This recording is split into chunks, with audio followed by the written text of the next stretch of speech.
I think it's important to address the issues within our community through an ecosystem of change because there is a lot of intersectionality between underrepresented communities and lack of services within our communities.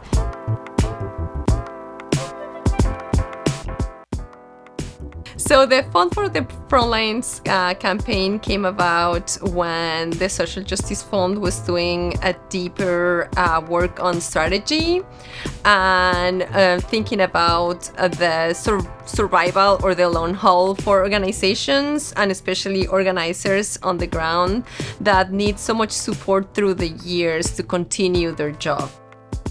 I think that what I see as one of the connections with the base building granting and the further or the bigger mission that Social Justice Fund has as a progressive funder is that Black, Indigenous, and people of color organizers have a really, really small pool of foundations or funders that they will be able to really connect with and do deeper relationships with the philanthropy world.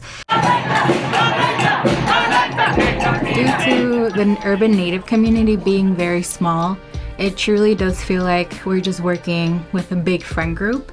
Not Illihi Fund is connected to loads of movements. The ones I would really love to give a spotlight to is our recent collaboration with Potlatch Fund. We created a grant with them called the Power of Ceremony and Healing Grant, which helps cater future and older leaders that bring healing to our communities, as well as working with Black Star farmers who helped us give and provide a bunch of food boxes during COVID to our Black and Indigenous relatives around Seattle area and Federal Way area. This week, Oregon lawmakers approved Senate Bill 282, which now heads to the governor's desk for final approval. The bill protects people who've fallen behind on rent accrued during the pandemic between April of last year and June of this year.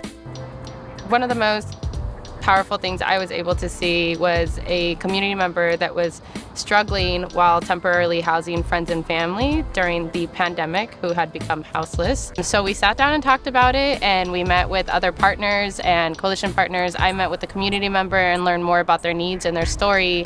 And that following year, in 2021, we were able to pass Senate Bill 282, which included a clause that mentioned that folks would be protected while temporarily housing friends and family, and that landlords could not evict them. Someone go from being concerned to becoming the person sharing their story and advocating at the legislature to see this pass, and then being able to see it implemented and be able to protect our communities.